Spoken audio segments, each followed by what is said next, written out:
Flavio Qari, mirë mbrëma. Mirë mbrëma. E diel do pim një verë shqeta sot. Gëzuar. Me që është darkë dhe diel, gëzuar, mirë se erdhe, se kafet shqeto dhe ato plugjet ti kemi lënë ty te Syri TV. Gëzuar, mirë se erdhe. Faleminderit për verën. Se bëra jo, nuk e bëra. Po, Është lajm, prezantimin është lajm. duhet ta kisha bërë ndryshe. Ti je një sommelier në jetën tënde të fshetë misterioze, Vërtet? përveç gazetarit. Prandaj mbajt ajer. Ha, si ishte, nuk Shumë. shumë mirë, a? Pinot Grigio klasik. Aha, e një direkt me Po. vetëm e nuhatje. Për ashtu pa e pjesë që shijuar. pash etiketën. Është nga verat e preferuara apo ja? Dikur po.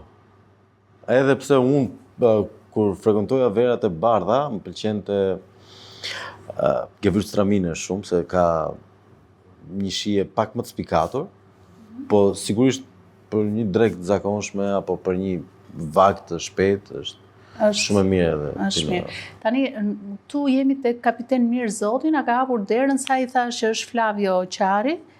Tha do i bëjmë një dark të mirë, me krudo, me gjëra, nga këto darkat e shtrenjta. E frekuentoj. E frekuenton. Gëzuar për kapiten Mirë Zotin, Ta gëzoj. edhe njerë, Ta gëzoj. edhe do më flasësh pak për të çështjen e verave, se kam përshtypjen që do ta kesh ndonjë kantinë sekrete aty te shtëpia. E kam. S'është as sekrete. Një qilar. Mund mes. Kam Vërtet? pasur qilar, tani më ka ngel një kantinë Një modeste. kantinë modeste, është si ajo Ergyes Agasit?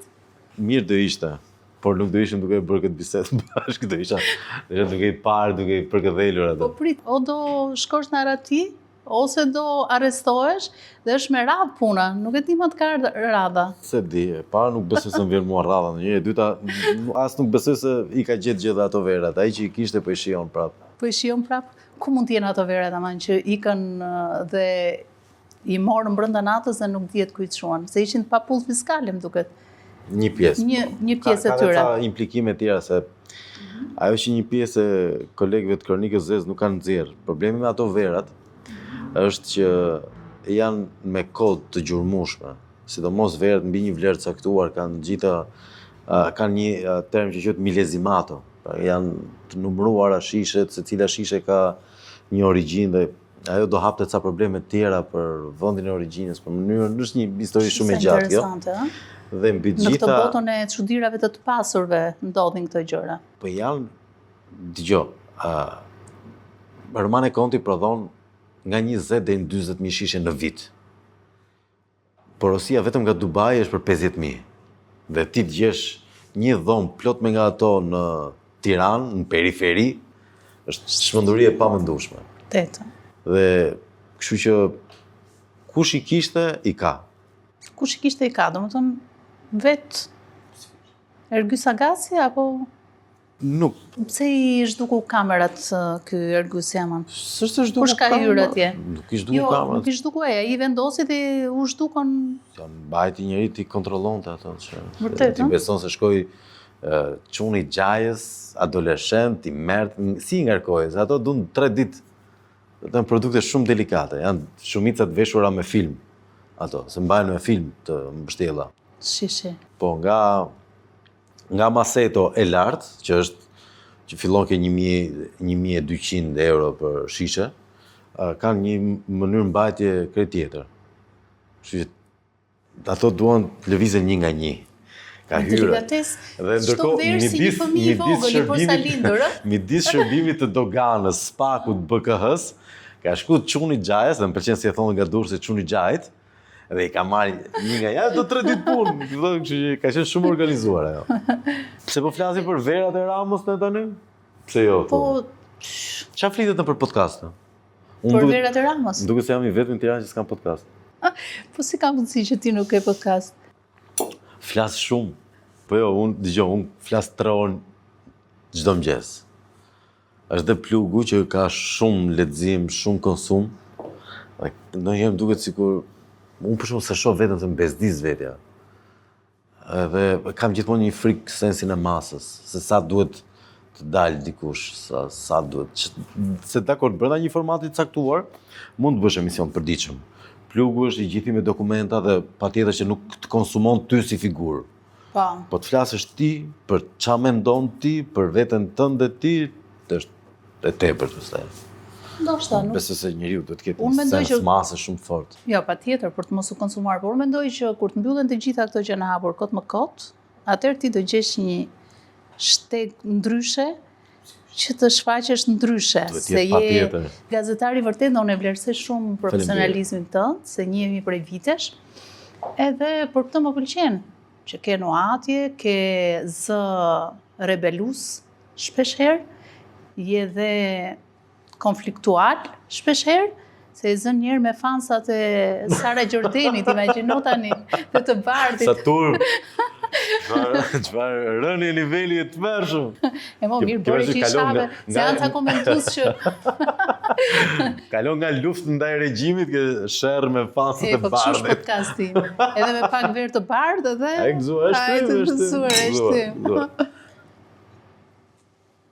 Tani do rikthejmë prap tek Ergys Agasi. Ku është harratisur? Se ti nga që jetë e syri... Burime thonë që s'është harratisur. S'është harratisur. Është këtu në Durrës është? Thjesht... Kështu thonë burime. Po i pitë gjitha ato vera thua? Kështë di sa pinë nada i deri sa ti mbaroj? Për momente nuk shoh asgjë që tjetë duke e shqetësuar. Edhe kur them ato flas edhe atë si përfaqësues të një grupi njerëzish caktuar, apo një tipologji e personi pranë pushtetit, askush deri në këto momente. Nëse ke pasur mundësi të shohësh plugun, ne kemi bërë disa për reformën drejtësie. Dhe kur i shef letrat vërtet, edhe pastaj dëgjon njerëz që thonë ose reforma do bëj këtë, do bëj nang, do bëj atë. Ajo është e dizenjuar për të mbrojtur, dhe e them me shumë keqardhje, edhe pse duket si sulm. Ajo është dizenjuar për të mbrojtur ata që aktualisht janë pushtet, për të mbrojtur strukturën e pushtetit, sepse kur është bërë, llogaritur që këta do janë shumë gjatë.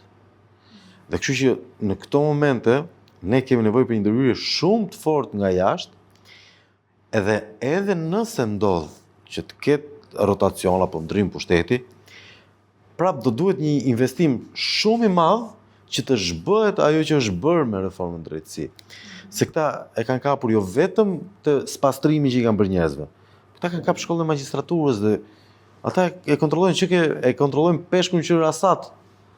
Para se të bëhet peshka qenë. Më kupton, kështu që ajo do të krijojë të njëjtin problem që patëm në 90-ën, që u detyruan të shpikeshin plepat, që të kishe një kast të re ligjvënësish të pa indoktrinuar. Ne aktualisht jemi para të njëjtës kaste indoktrinuar gjykatësish dhe prokurorësh. I bukur ky këndvështrimi, po meqense aty në televizionin tuaj ai nuk ka se ne nuk e dim, të mrekullueshëm. Syri TV. Ç'a bëhet nga i Big Brother ju ai njëherë? Se kaloi unë se Syri TV e ka atë simbolikën e Bigut, dhe kush është Big Brother i aty? Sali Berisha apo jo? Jo? Kam përshtypjen se ka një kështu. Më pëlqen shumë ky tash e themi. Është tash e themi Mero Bazës dhe Carlo Bolinos, edhe më pëlqen edhe mlefi me cilin e thon. Televizioni i familjes Berisha, edhe e imagjinoj që driven kështu kur e thon me lloj mlefi. Si ka rigë elektrike nga nervat. Janë të smirusha të vegjël të lezetshëm. Syri, nëse e mban mend periudhat caktuara, ka qenë goxha agresiv dhe me opozitën. Mirë, por nëse linja jote editoriale është që ti je kundër pushtetit ashtu siç do duhet ishte linja editoriale e çdo televizionit të këtij vendi, do bësh një arsyetim se cilat janë arsyet për cilat ti e kritikon opozitën. Se nuk më duket se ka shumë vend për të thënë edhe Syri fajin e Kasaliu. Ka boll njerëz që paguhen dhe angazhohen çdo ditë për ta thënë këtë. Syri nuk ka një mision për të shpëtuar opozitën. Ka zyrë shtypi opozita, ka median e vetë, nëse njerëzit pyesin se kush është media e opozitës, është RD-ja. Si ekziston rilinja demokratike? Patjetër, Si ekziston gazet? dhe mirë. Është dhe në print. Po patjetër. Ua, Është në web, është fantastike. shumë mirë. Po Zëri i popullit? ja, e mbylli Erion Braça.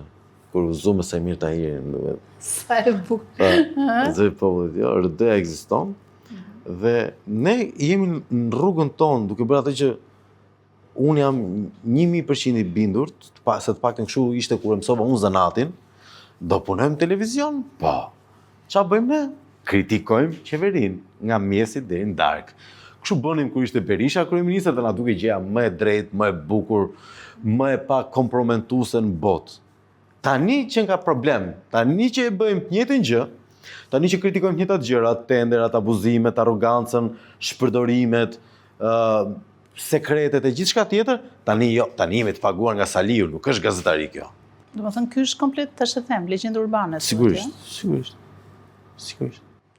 Po Arben Ahmetaj që është narrativ dhe jep intervista vetëm për Çimpekën dhe që ishte ai i pari që televizioni Benit. E pra. Po, tani më lindi. Dhe që ishte i pari që denoncoi rastin e paralajmëroi sa të rastin e Ergys Agasit, me sa mbaj mend. Ai Mos janë narrativ të dy ata? I pari që e ka ekspozuar Ergys Agasin ka qenë Artan Hoxha. Por si çdo gazetar kritik është konsideruar i pabesueshëm. Dhe pas Artan Hoxhës erdhi konfirmimi nga Arben Ahmetaj. Ishte konfirmim Ahmetaj. Po kjo u bë më virale kjo e Arben Ahmetaj se diskutoi një intervistë. Ministri flet nga Arratia, normal që ishte. Është. Edhe një intervistë një javë të japi, ai prap shumë virale deri. Ai duhet ta bëj kështu më Shtona të bëj një podcast aty nga është. Një podcast tjetër. Dhe të tregoj pafund. Shumë interesante. Si ndihesh ti, domethënë se dua të bëj një lidhje të fortë të fillesave të tua në gazetari, ti me çfarë nuk e marr, po. Përveç sportit me të gjitha. Me të gjitha. Po dhe sporti aty brenda është se po u more me showbiz e me para e me në fakt unë kam stimuluar, do të tregoj një gjë pastaj për sportin dhe showbizin. Jo, ma tregoj që tani se s'ka gjë, do ta bëj pyetjen. Kur drejtoja revistën Mat, që kishte një konsum personazhesh të llatarshëm, kisha një debat me Botusin, po edhe me kolegë tjerë. Sepse sigurisht unë ndiqja mediat huaja dhe mediat europiane, angleze dhe italiane kryesisht, kanë sportist velin, binom fenomenal për tabloid. Ndërsa ne, kur unë e bëja atë gjë, flas 2005, 2010, kjo dekada. Edhe që ishte shumë i ri atëherë. Po se unë kam fillu... Po, ke filluar shumë i vogël. Në televizion 17. Po. Në llogaritë isha 19-20 kur drejtoja revistën Mat. Dhe debati im ishte që ore duhet fillojmë të stimulojmë ne personazhet e sportit, se nuk e nxjerr dot Bleona që rretin javë për javë në kopertinë. Mbaroi dhe Çilieta, atë ishte Sinani, ku dëgjon, Shpat Kasapi ishte në kulmin e vet i ndjeri. Nuk prodhojnë dot këngëtarët kaq shumë, se këngëtari ka interes kur ka një produkt. E nxorri këngën, po do të bëj. Erdhi faza koncerteve, erdhi vera, erdhi Krishtlindja, kaq. Të vdes këngëtari në vjesht, në pranverë, nuk të vim punë. Kush prodhon lajm javë për javë? Sportisti, ai ndeshet javë për javë. Ai përballet edhe performanca e tij varet nga java në javë. Ai ka çfarë thotë javë për javë. Dhe ideja ime ishte që të investonim sa më shumë që sportistët t'i kthenim në material showbizi dhe ajo pastaj sigurisht gjeneronte të shitje. Dhe kjo ka funksionuar në mënyrë të llatarshme me disa futbollistë, të cilët sigurisht kishin plotësonin ca kushte, Devi Muka, ai kapiteni Dinamos, Redi që u martoi me gozën e mentor Petrelës. Redi Jupi, ishte një lojtar tjetër. Ai ka qenë pak si ky burri i Victoria Beckham. David Beckham, shqiptar, po. Ka qenë një tjetër që s'jam mbaj mend emrin tani, u martua me një gocë që ishte speaker në Top Channel, prezantuese, imazhi Lori Kafes atëherë ishte ajo vajza që Se ngjante. është dukur nga qarkullimi. Ndaj është dukur e sa martohet me futbollist? Po, atëherë lajmet për atë çiftishin. Po. Vu. Dhe sigurisht shitjet ishin rekord, se dëgjoj, se e kam menduar shpesh, nëse ka një arsye pse duket e ikur për dhjam qeni gazetaria sot, është distanca e krijuar mes gazetarit, produktit mediatik dhe shikuesit, konsumatorit, por si blerës direkt, jo si pësues. Pra, jo si një që ka të drejtë të hapi YouTube-in dhe të shofi punën tënde, po si dikush që abonohet për ta parë apo e blen në atë moment punën tënde. Nëse vetë gazetari punon me idenë që duhet bëj një gjë që të jetë interesante, e vërtet dhe të ketë disa parametra profesional dhe ta shes, sigurisht që faqet e para, lajmet kryesore do ishin krejt të tjera, dhe patjetër besueshmëria e këtyre njerëzve do ishte krejt tjetër. Shumë këndvështrimi i bukur ky, po ti jo vetëm nuk e bër namin atëherë me revistën Mat. Çka kam bërë? Se mbaj mend çka kam bërë ti. Ti krijove, ishte krijesa Pia jote. shumë atëherë Klotila, nuk mbaj mend shumë gjëra. Krijove një gazetë tabloid që pas Matit. Pas Matit që do të ishte ime. VFLP, vdekje fashizmit, liri popullit. E bëra për të tallë me komunistët atë. Imagjino një djalë i ri në gazetari që bën këtë satirën e fortë ose çfarë mund të quhet tallje trapi, me le ta themi kështu. Harroj që në podcast mund ta themi këtë. Mund ta themi. Me atë epokën ku ne kemi lindur, por nuk e kemi jetuar totalisht. Ja vura emrin VFLP dhe poshtë me gërma vogla thosht aty VIP, fashion, lojra, personazhe. Po, luaje me dy standarde, mbaj mend. Edhe shkoja ndonjëherë në mëngjes, nga që ishte gazeta ime dhe kjo ishte pjesa më e madhe e qeverisë. Kjo ishte gazeta jote? Po, ishte ime e gjitha. Ishe pronar? Pronar. Botus, kryeredaktor, sklav, marangoz, hamal. I bëjtë gjitha vetë, po. Sigurisht, u rritëm pastaj se qëndrova.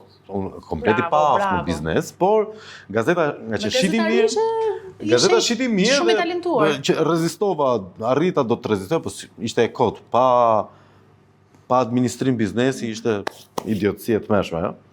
Plus që vetë modeli i shtypit ishte shumë i vështirë, për cash flow. Pjesa që më pëlqente më shumë ishte shoqëroja ndonjëherë atë menaxherin e shitjeve në mëngjes, edhe janë këto pleqt që blejnë të parët gazetën. Edhe shikve VFLP, po ta ke merte. Ikte 500 lekëshi. Dhe hapte aty, dilte në shal. 500 lekë kushtonte, po, dilte në shal, në cicë aty, e mbyll në gazetën kështu. Sa e bukur. Tani, ja, shumë e bukur, ke luajtur me dy standarde. VFLP dhe nga ana tjetër ke dashur të tërheqësh vëmendjen e brezit, moshatarëve të tu dhe më të rinj. Po, është e vërtet, kam dëgjuar atëherë një tash e them që një numër komplet është zhduk nga qarkullimi për shkak se ti guxove të publikoje një histori mëkatare dhe të fshet mes një politikani dhe një këngëtare të famshme. Emrat nuk e dia duhet i them, po. Më mirë jo. Na e kurse. U zhduk në mënyrë misterioze, jo nga unë. Unë arrita ta çoj në treg.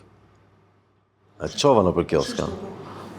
Se si e bën nuk e di, po e di që së gjendet. Pyete, çfarë ndodhi me ato U blen. numër? U ble? U blen në 6:30 mëngjesit e gjitha. Bravo të qoftë. Sa vjeç ishe atëherë? S'kisha bëj zot. S'kisha bërë 20, e vogëzuar për Flavion. Për kur ishe 20 vjeç, e meriton. Për Flavion, kur ishe 20 vjeç. Meriton. Po si të lindi kjo dëshira për të hyrë në këtë botën e showbizit, sepse showbizi atëherë, e di si bëj showbizi atëherë, se jemi pak a shumë njësoj në këtë hyrjen e atij tregu. Në fillim, për shembull, bëj titulli vetëm mjafton të kishte tradhti në një tekst këngë dhe këngëtari filan tradhtoi gruan.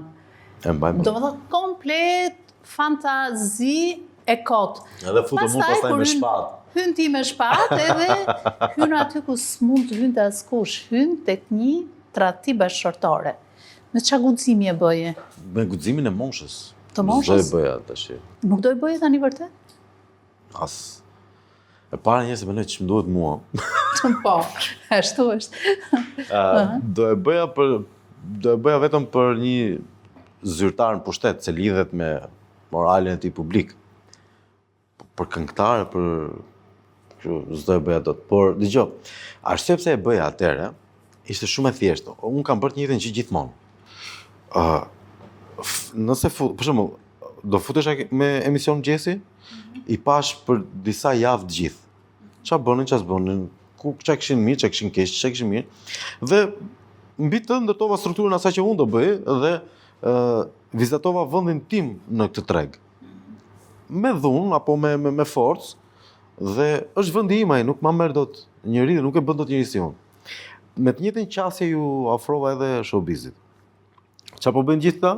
Çfarë bënte suplementi i gazetës shqiptare. Nëse të kujtohet, ka qenë Panorama dhe gazeta shqiptare kishin suplement showbizi.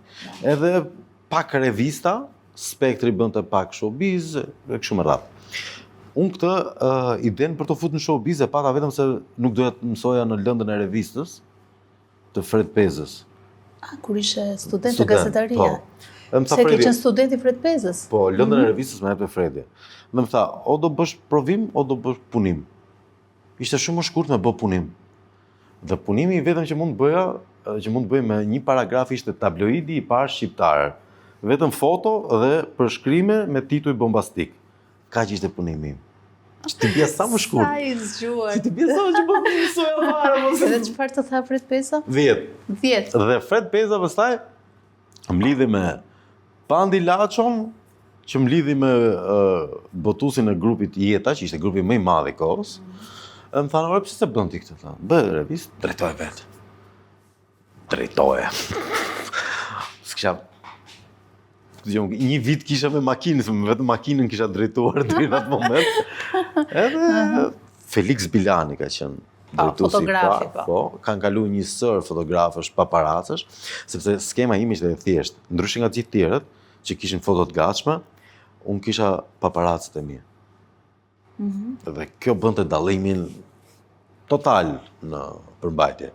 Nuk kisha foto ekskluzive, foto të panjohura, i nxirrja gjithë shëmtuar, djersitur, zhgarrapitur. Dhe ishte... Më thënë, paparaci ka për detyrë se këtë kam bërë edhe unë për shumë vite, shumë rastësisht nuk e di. Po, edhe fotografi kishte për detyrë të nxirrte sa më keq, jo sa më bukur. Ai është lajm. Edhe kështu po dhe mbi të gjitha pastaj dallimin e bëri qasja ime në tituj. Unë nuk kisha dalë për të bërë shok.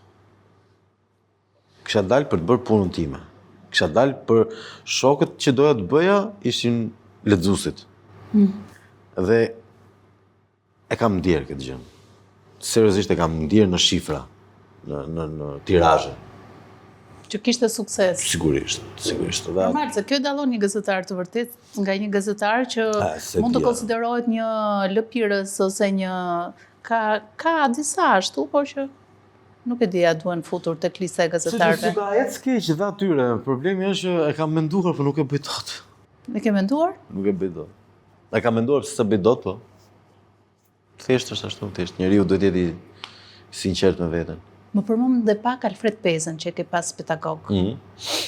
Si e prite dorëheqjen e tij nga Radio Televizioni Publik Shqiptar, sepse është një institucion shumë i përfolur, të pak në këto vitet e fundit.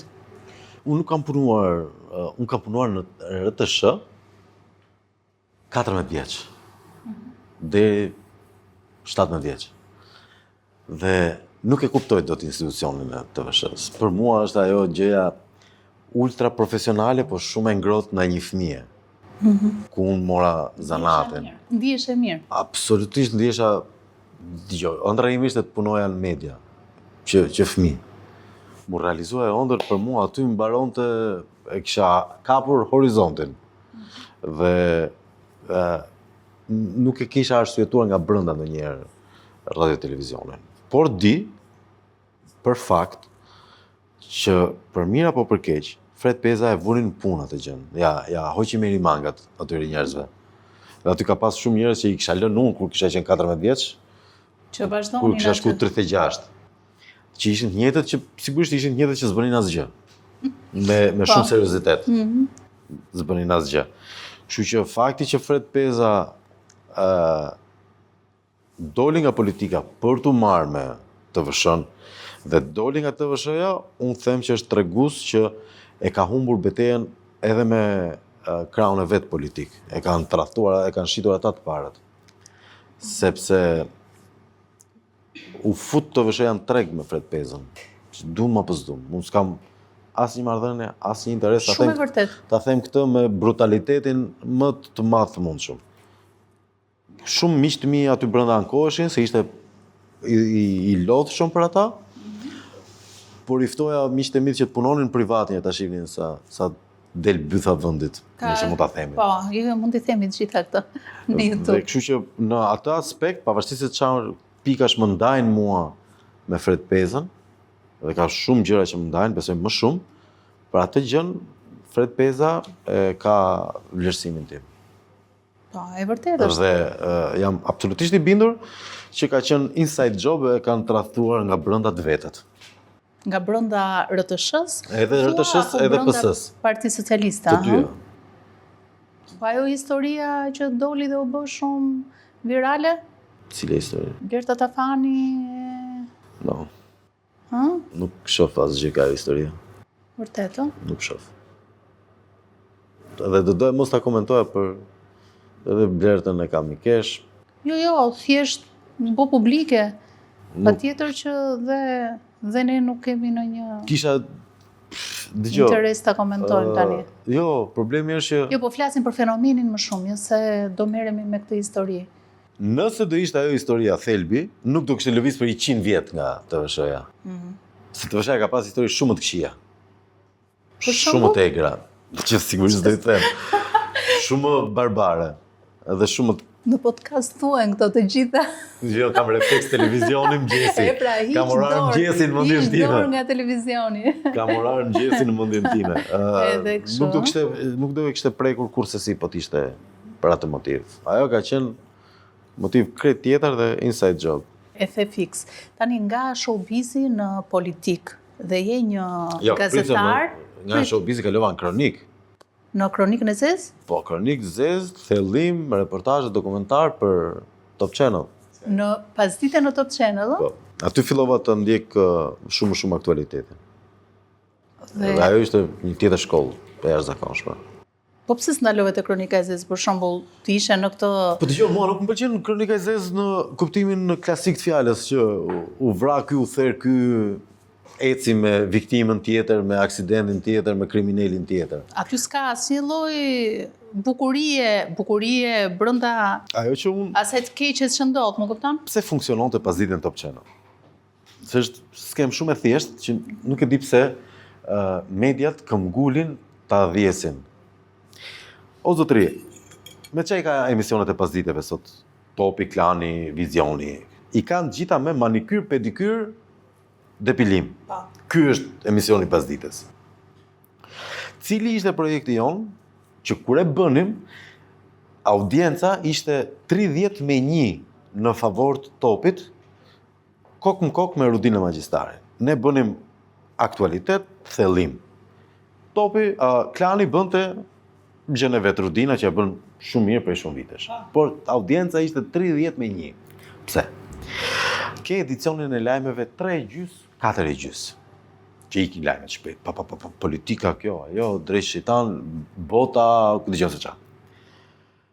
Disa nga këto lajme, ngjarjet më të rënda, tragjedit, aksidentet. Çfarë bënte pasditja? Drejtoi atëherë nga Albana Osmani, prezantoi, unë bëja reportazhet, bëja dhe lidhje direkte. Ne ndalonim ke disa nga këto lajme, thelloheshim. Për shembull, ndodhi masakra e Vidohovës. E dhanë gjitha lajmet. Mbaroi, iku, u arratis autori. Ne ishim vetëm grup xhirimi që shkuam atje, që intervistuam familjarët, çapo ndodh, si shkoi, pse, qysh, tek, dhe bëmi një reportazh që e sollëm këtu, bëmë lidhje direkte nga atje, nga vendi më i humbur i dynjas. Po. Dhe sigurisht që ajo kishte më shumë interes se sa një temë për turizmin. Më kupton? Po, patjetër. Kaq. Ata duhet të rikthehen ke aktualiteti. Kështu që është idiotësi e madhe ajo që bëjnë ata që e konsiderojnë pasditën si orar grash. Dhe nga Top Channel ike me një lloj konflikti.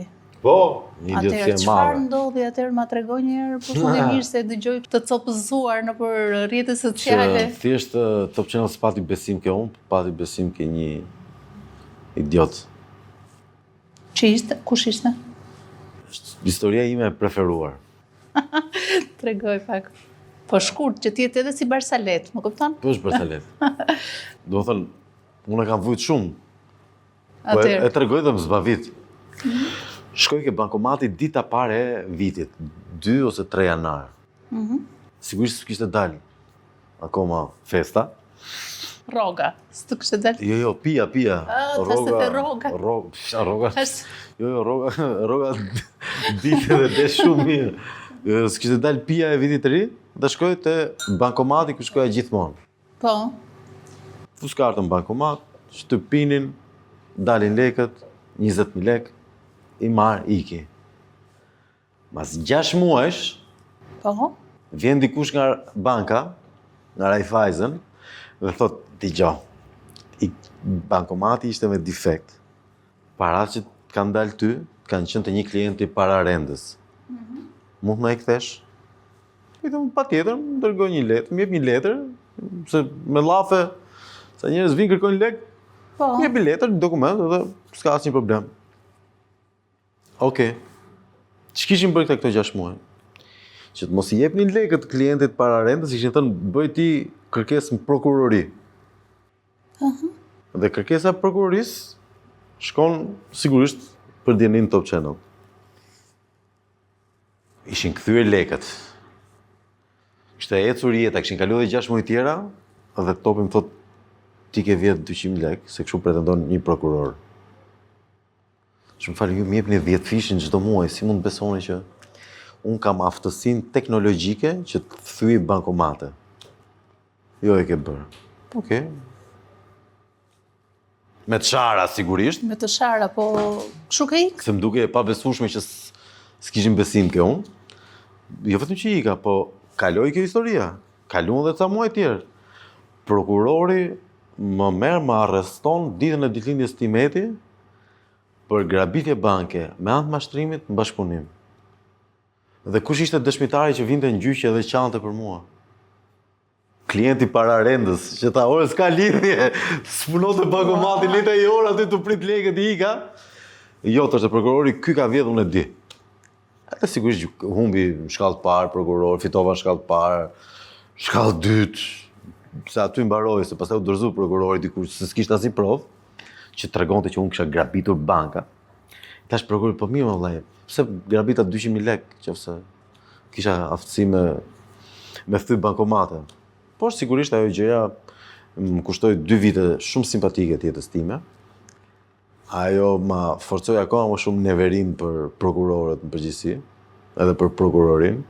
Kështu që imagjinoni që nuk është se jam fansi më i madh i Spakut. A priori. Nuk je fans, duhet ishe. Ja, s'jam. Me ato që dis nuk jam. Edhe si rregullove marrëdhëniet me Top Channel pastaj? Çfarë ndodhi që u riktheve si ftuar, se s'besoj se ke qenë më si një punëmarrës. Po s'dua të rikthehem. Më kanë Jo, ofruar. them që të kanë ofruar. Po. Çfarë pozicionesh të kanë ofruar? Të mira. Nuk po i them për respekt atyre që i mbajnë ato punë tani, po nuk kam ndërmend të rikthehem të punoj atje për momentin. Unë pata që atëherë më pas komunikim me Lorin, me njerëz tjerë, pati një kështu si kërkim ndjese gjysmë formale, por prap shija e keqe ngeli, kupton, edhe sepse ata duhet bëheshin me mua në atë moment. Duhet, se përveç pjesës që unë mund ta provoja fare mirë që s'kishte asnjë dashakeqësi nga ana ime. Ishte shumë e lehtë e provueshme. Po mbi të gjitha ata kishin qenë për aq gjatë dhe sjellja ime për çdo ditë kishte qenë shembullore. Se dikush që ka një tendencë për të bërë një veprim caktuar, ka gjithkohës atë. Po, o vjen me vonesë, o abuzon në një mënyrë apo në një tjetër. Më kupton, ka gjithmonë tregus. Ndërsa kur ti je i përkor edhe krejt papritur del që qen ke një mastermind i krimit edhe grabit banka për vitri, Është çike çuditshme. Është, Po kjo ndërsa e ti viti të ri. prokurorit s'ja fal. Kush është ai Eva? Mos është të spaku tani? Jo, s'është ke spaku. Sigurisht që do dështonte ai, do Është në karrierë apo dikush u kujdes që mos kishte më karrierë. vërtet? Oh, ha. Ka qenë një nga gjërat që më zbaviste më shumë. Të kujdesesh aq ai mos të kishte më karrierë. Aha, e po mirë. Do thënë Ta gëzoj Zoti hakmarrja. është i madh, hakmarrja. Hakmarrja në pjatë të ftohtë apo të ngrohtë? Gjithmonë ftohtë. Gjithmonë të ftohtë? Se na ftofën këto gatimet që ti e mban mend Po të ftohta janë. bota është me rrota, e mban mend që na ftoje ti Na vërtet është. dhe na servirje pjata të tilla, na ftoje për degustimin e verave italiane dhe mbar botërore, dhe ja ku vjen dita që të ftoj unë, Ai ka qenë biznes shumë zbavitës. vërtet, ti ftoje miq të tut, po që nuk kujdesesh shumë që të ishin miq me njëri tjetrin. No fare. Se mbaj mend kam qenë në Panorama dhe kemi bërë një shkrim që si bën bashk Flavio këto njerëz Ishte që vera shumë e mirë, shumë tunduse. domethënë trokisin gotat më shumë se 3-4 herë edhe harronin që nuk ishin miq me njëri tjetrin. Tani është ky vendi bosh këtu që do vi dikush. Okej. Surprizë për ty. Mik apo si punë atyre miqve të eventeve të verave? Më duket se mik, fraksion armik për momentin, S'ka marrë miq. nuk e di. Kush më ka muar mik, okej, po unë për vete Ose mik hatërmbetës, pse di. Unë Që përgjithsisht të jam e shohim. kujdesshëm me miqt. të shohim. Unë them që jam e kujdesshëm me miqt. Të shohim se si do përballesh me këtë surprizën. Ti gatuan këto gatimet që vinë nga deti dhe jo nga bota shtazore? E kafshëve, domethënë gjaku i Toksore. kuq, toksore, po. Po, pak, se sigurisht kërkon një ekspertizë shumë më të madhe, po kam zbuluar pasion për gatimin. Nga që unë ha në një mënyrë të caktuar, këto kohët e fundit, edhe jam bërë shumë i kujdesshëm. Po, se më thej që ke humbur... Jo shumë, një 40 kg kam humbur. Pa Ozempik. Pa Ozempik, se është bërë Ozempiku, kryefjala e të gjithëve. Po dhe nuk e tregojnë shumica. Po duken në ti të shqisë. Duken, ë? Se çfarë të bën Ozempiku? Më duket se të plak në fytyrë. Po të heq komplet masën muskulare, të hollon shumë. Po në maj u zgjodh njëra, ishte 188 kg dhe në shtator ishte 70, tash i sekondë, nuk është me dieta, se i kena provu nga 100 herë dietat. Po, jo, jam bërë shumë i kujdesshëm edhe sigurisht kam filluar gatuj shumë. Gatuan. Gatuj shumë. Më zbavit, përveç se është pjesa kryesore e kujdesit për veten, është më zbavit shumë. Për gocat nuk gatuaj tani që e mendoj. Për gocat bëj vetëm makaronë. Vetëm makaronë ato ka qenë? Ato ditë bëj, për gocat. E ke nga... Je i lidhur me këtë kulturën italiane ti? Se emrin e ke pak latino-italian. Jam. Po Flavio, me ato flokët e argjend, vetëm gocat këti, se vetë nuk ja, po ashtu ka qenë i vogël. Se kështu përkthehet e emri Flavio. Një njeri me flokë të argjend, i argjend. Të artë. Të artë, po. Ka disa versione për të artë. Po, të artë, jo të argjend, se argjendi është gjurë tjetër. Argjend është tani. Po, argjend është pas 40-ave. Si kam bërë akoma, po, ikën. Jam shumë i lidhur me kulturën italiane. Më pëlqen shumë. Italishtën e kam mbrojt ke Universiteti Roma 3. Çfarë thua vërtet? Po, në moshën 11 vjeçare. Po, sa interesante kjo. Po, më pëlqente shumë. Ku si e mësove italishtën? Nga televizore, si 99% e brezit tim. Thjesht e mësova shumë mirë nga televizore. Edhe vazhdon zbavit. Më pëlqenin atëherë shumë gjuhë të huaja, po thjesht nuk është se kishte mundësi për ta pasur si pjesë zanatit, po për kënaqësinë time. Edhe vazhdoj të kem akoma një vesh shumë të mirë për gjuhë të huaja, edhe nëse shkoj për fundjavë në Greqi apo në Malzi. E kap menjëherë, mjafton 2-3 këngë, pak diskutime në kamarier, me në shitës kioske edhe... Po, se ti bën dhe ironi, ti dhe... Jam mirë pastaj për të marrë vesh, për të rrotulluar. Ti dhe kur shkon në Saran, të duket sikur bën pushimet në Greqi, apo jo? Se të hyn valet. Hyn valet, laftarira shqiptare. Je shumë i lidhur me kulturën italiane, the? Me kulturën italiane jam shumë i lidhur, kam punuar me Italinë, ka punu për media italiane. Po, se këtë kisha ndërmend të pyesja, do të thonë, ke tentuar ndonjëherë të bësh ai gazetari i rajonës, Mediasetit, këtyre televizioneve të famshme? Nuk e kam provuar. Kam shkruar për media italiane, kam intervistuar Ramën për media italiane, kam zgjedhur Kur qa viti? në faqet parë, do të ketë 10 vjet ndoshta, 2016, 2015, ishte akoma njeri normal. për opinionin ton. Ti nuk punoj të syri atëherë? Jo, unë atëherë punoja për mediat italiane atëherë, së di në periudhë. Edhe ishte intervistë me shkrim? Po, për revistë. Ua, çfarë titulli kishte, mban mend? Ja, se mban mend. Se mbaj mend se vura unë titullin, po ta kisha vënë unë do e mbaj mend. E vendosën ata? Vendosi redaksia në Milano. Po, dëgjoj, atëherë nuk ishte ky që është sot. Atëherë nuk dinim këto që dim sot, dhe atëherë nuk ishte bërë këto dëme që ka bërë sot.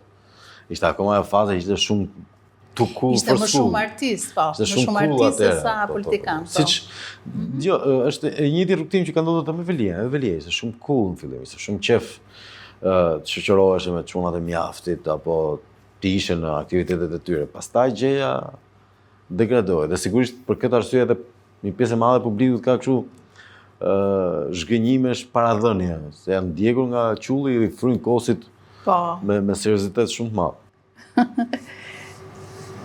Më thënë aty mbeti tentativa ose në një farë mënyrë ti e plotësove si një lloj pasioni. Unë nuk kisha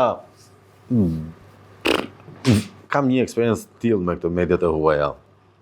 Për shkak të kontakteve, mu dha një mundësia për të bërë një vit në Hollandë, televizioni shtetëror atje. Edhe unë jam fëmijë vetëm.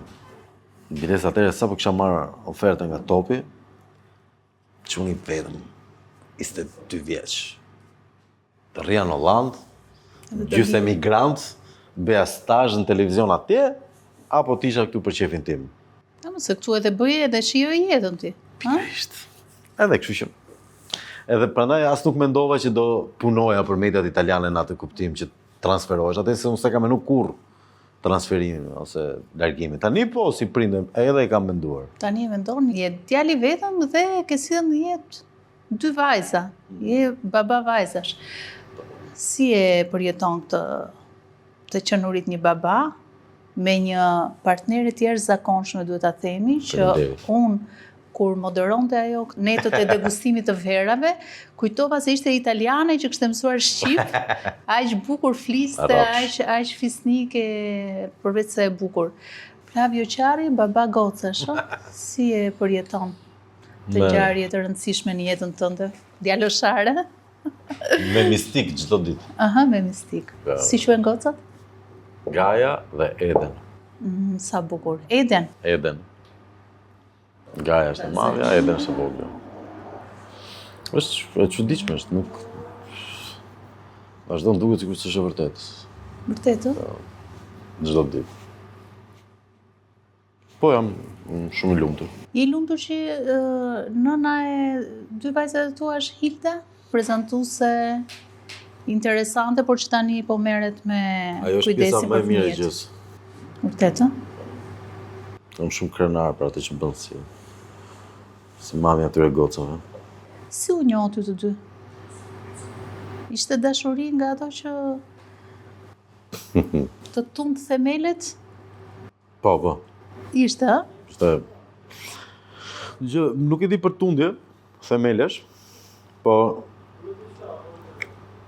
kam përshtypjen se ishte e kundërta. Çdo që ishte thjesht edhe i qartë edhe i qetë. Mos ndoshta kjo është dashuria e vërtetë? Them se po. Është ajo dashuria që të sjell paqen, jo që të sjell. Jo, të themi gjë që ja kam thënë vetëm Hildës. Në çdo marrëdhënie, unë mendoja se i ndodhte të gjithëve, po mbase më ka ndodhur vetëm mua. Gjithmonë njeriu ka ca prapamendime, ca pikpyetje, ca paqartësira, ca frikrat vogla, si në fillim ashtu edhe më pas. Ca përpjekje për të ruajtur egon, krenarinë e vet, ca pikat e errta, më kupton? Gjëja e parë që ndodhi me Hildën është se s'kishte asgjë nga këto. S'ekzistonte ajo ide e frikës, për shembull, nëse e bëj këtë, do ketë pasojë, s'ekzistonin këto. Kështu që thjesht ishte çdo gjë shumë e qartë dhe shumë e qetë. Edhe e paqt. Ishit koleg kur u njohët, apo? Jo, unë e ftova që të vinte të bënte emisione mëngjesit. Unë e pash te Vizioni këtë. Shishi. Po. Televizioni? Kjo bënte emisione mëngjesit te Vizioni. Unë po kërkoja për bashkëprezantues për emisionin dhe duke kontrolluar shoh Vizionin dhe për herë të parë Vizioni kishte prezantuese shumë të mirë. Dhe Sa mirë pas ke parë Vizionin? po kërkoja për prezantuese. Dhe sigurisht i kontrolloja emisionet e mëngjesit atëherë. Dhe i shkruaj dikujt që njihja që ma gjej pak të gocën. Okej, biseda shumë profesionale. Takohemi, të lutem për këtë gjë. Dhe pastaj vazhdova duke më refuzoj me thjeshtësinë më makabër të mundshme, nëse s'bëra zhurmë, më refuzoj kështu barbarisht. Ta jo, faleminderit, s'ka shanse. Po ku i shkrove ti në Instagram apo në Jo, telefonove? Telefonova. Pastaj vazhdom një lloj. Po jape fotot, jape profilin Instagram në fillim. Jo, apo e pash vetëm thjesht ekran, aty? E mbaj mend si tani çka kishte veshur, çka make-up i kishte, si i kishte flokët. Edhe nuk e mendova për vete në atë moment. Më duk me vërtet thjesht figurë jashtëzakonisht e mirë dhe mbi të gjitha e talentuar dhe një artikulim të jashtëzakonshëm. Artikulimi Dhe kjo e ka fantastik vërtet. të doja të kisha në krah në kuptimin profesional të fjalës. Më pas vazhdoi një marrëdhënie që nuk u nis me pretendime shumë të forta, ishte thjesht një marrëdhënie kordiale, profesionale. Dhe në një moment pastaj ndodhen gjëra shumë të bukura edhe U dashuruar? Dhe vazhdojmë Edhe bashkëtuar. duke la maj më pas. Ti ke bërë një deklaratë njerë që siç marrin ato hovin dhe johonën gjitha deklaratat e tua publike, diskutohet. Po ajo ishte shumë e fortë. Pa të keq. Ti e thua kështu si me qetësi, si natyrshëm. Unë them vërtetën time gjithmonë. Po the kështu që femrat ose vajzat shqiptare ndahen në dy grupe. Ato që janë vetëm për seks dhe ato që janë për të marrë në shtëpi. Si bëhet kjo? Mund ta tërheq. Ta tërheqësh tani? Sepse e di pse? Mbaj më çfarë do thuash. Jo, e di pse?